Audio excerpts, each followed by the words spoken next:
उड़ने वाली चुड़ैल। अमनपुर नाम के गांव में चंगू मंगू नाम के दो किसान दोस्त रहते थे। दोनों का आपस में बहुत प्यार था। रोज की ही तरह आज भी दोनों एक साथ अपने खेत की ओर जा रहे होते हैं। अरे यार मंगू, मौसम बड़ी तेजी से बदल रहा है। बता, क्या लगता है तुझे, इस बार फसल हो पाएगी? हाँ, क्यों नहीं हो पाएगी भाई। मेरे पास तो फर्टिलिक्स है, मैं शहर से लाया हूँ। ओ खाद तो, अरे वो तो हमारे पास भी है। सब गुड़ गोबर कर देता है तू, ये शहर में मिलता है। अरे तू कहाँ से पाएगा, बहुत महंगा मिलता है ये। दिखा दी ना अपनी औकात। मंगू, आखिर हमारे बीच पैसा आ ही गया। अरे नहीं चाहिए मुझे तेरे जैसा दोस्त जो हमेशा मुझे नीचा दिखाना चाहता है। अरे चंगू, पर मैंने कब तुझे नीचा दिखाया? अरे मैं तो सच्चाई कह रहा हूँ। गांव के बीचों बीच दोनों बुरी तरह लड़ पड़ते हैं। कुछ ही देर में बोला चाली हाथापाई में बदल जाती है। गांव के कुछ लोग आकर उन्हें छुड़वाते हैं और अपने अपने काम पर जाने को कहते हैं। शाम को मंगू तो अपने घर लौट आता है, पर चंगू नहीं आता। अभी तक ये घर नहीं आए, इतनी देर तो ये कभी नहीं करते। भगवान ना करे इन्हें कुछ हो तो नहीं गया ना। मंगू भाई साहब के घर जाकर पता करती हूँ। रास्ते में ही उसे सुबह चंगू मंगू के बीच हुए झगड़े के बारे में पता चलता है। मतलब मंगू भाई साहब ने ही किया है ये सब। ऐसा बदला लिया कि मेरे सुहाग को ही गायब कर दिया। विमला गुस्से में सोनम के पास जाती है और कहती है, कहाँ है सोनम, बाहर निकल। बता मेरे चंगू जी कहाँ है? क्या किया है आप लोगों ने उनके साथ? तभी उन सबके सामने अपने हाथ में चंगू को उठाए एक चुड़ैल हवा में उड़ती हुई आती है। मरोगे, सब मरोगे। छोड़ूंगी नहीं मैं किसी को, कोई नहीं बचेगा। कौन कौन हो तुम? छोड़ दो मेरे पति को। मैं हूँ उड़ने वाली चुड़ैल। सबकी आंखों के सामने वो चुड़ैल चंगू को उड़ाकर ले जाती है। बचाओ, बचाओ, अरे अरे कोई बचाओ मुझे।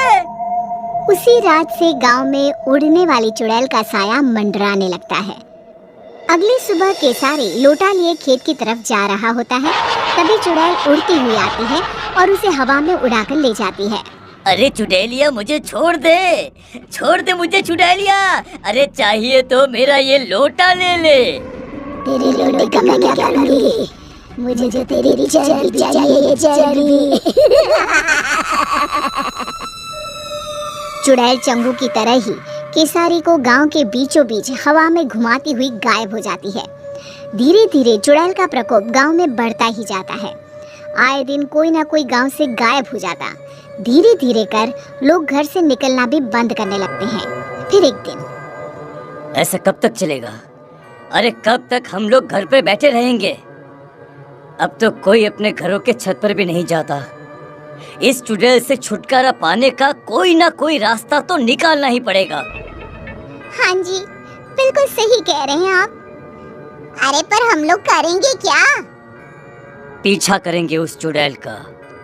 पता तो करना ही होगा कि वो चुड़ैल गांव वालों को कहाँ ले जाती है। पर वो तो अचानक ही कहीं गायब हो जाती है। कहाँ से हम पता लगा पाएंगे कि वो कहाँ जाती है? गेहूं की एक पोटली तो लाना सोनम। ये पोटली ही आज सभी गांव वालों का ठिकाना बताएगी। शाम को मंगू जानबूझकर हाथ में एक गेहूं की पोटली लेकर गांव के चौराहे से गुजरता है। उसे देखते ही चुड़ैल उसे उठा ले जाती है। फंस ही गया, चुड़ैल के जाल में फंस गया। फंसी तो तू है चुड़ैल, मंगू के जाल में। हमेशा की तरह चुड़ैल गांव के बीचों बीच उड़कर मंगू को लेकर गायब हो जाती है। चुड़ैल के अदृश्य होते ही मंगू अपनी पोटली से गेहूं के दाने नीचे डालना शुरू कर देता है। दानों का पीछा करते हुए सभी गांव वाले एक अलग ही दुनिया में पहुंच जाते हैं। एक ऐसी दुनिया जहां हर तरफ इंसान की शक्ल की सब्जियां थी। तो कौन नया गांव मालूम पड़ता है। अरे भैया वो देखिए हमारे चंगू जी पेड़ पर आधे टमाटर बनकर लटक रहे हैं। अरे कुछ कीजिए, उनको बचाइए ना। अरे वो देखो भिंडी, केसारी ही लागत है। मतलब उड़ने वाली चुड़ैल सभी को सब्जी में बदल देती है। मतलब ये सभी सब्जियां इंसान ही हैं। इन लोगों को हम बचाएं तो बचाएं कैसे? तभी पेड़ पर लगा एक टमाटर कहता है, इस गांव को श्राप है कि अगर किसी ने एक भी सब्जी तोड़ी तो सभी की सभी सब्जियां इंसान में बदल जाएंगी। पर चुड़ैल के रहते कोई सब्जी को छू भी नहीं सकता। अरे वो आती ही होगी, तुम लोग भी कहीं छुप जाओ, जाओ जल्दी। ये सारी बातें मंगू सुन लेता है। वो चालाक तो था ही। वो चुड़ैल से कहता है, जो मर्जी तुम्हारी, वो सब्जी मुझे बना दो, मगर बाहर धूप में जो सब्जियां सड़कर टूट गई तो? मेरी सब्जियां टूट नहीं सकती, उन्हें ताजा रहना होगा। तो किसी को सब्जियों को पानी देने के लिए क्यों नहीं रख लेती? हाँ, ये सही रहेगा, पर ये काम करेगा कौन? हाँ, वैसे तो मुझे मटर बनना था, पर ये काम भी चलेगा। जाओ चुड़ैल, तुम आराम करो, तब तक मैं सब्जियों को पानी दे आता हूँ। मंगू बाहर जाता है और सब्जियों को पानी देने के बहाने एक सब्जी तोड़ लेता है। जैसे ही वो सब्जी तोड़ता है, जादुई नगरी खत्म हो जाती है। सभी सब्जियां इंसानों में बदल जाती है। तभी वहां भागती हुई एक खूबसूरत लड़की आती है। मैं एक श्रापित राजकुमारी थी। जब तक कोई छुपकर सब्जी नहीं तोड़ता, मैं आजाद नहीं हो सकती थी। तो मुझे बताओ, तुमने कभी किसी को सब्जी तोड़ने क्यों नहीं दी? ये श्राप था ही ऐसा। मुझे सभी को सब्जी तोड़ने से रोकना था। बाकी मुझे कुछ भी याद नहीं था। श्राप ने मेरी बुद्धि ले ली थी। पर आज जब मंगू ने हिम्मत दिखाई और सब्जी तोड़ी, तो सभी के साथ मैं भी मुक्त हो गई।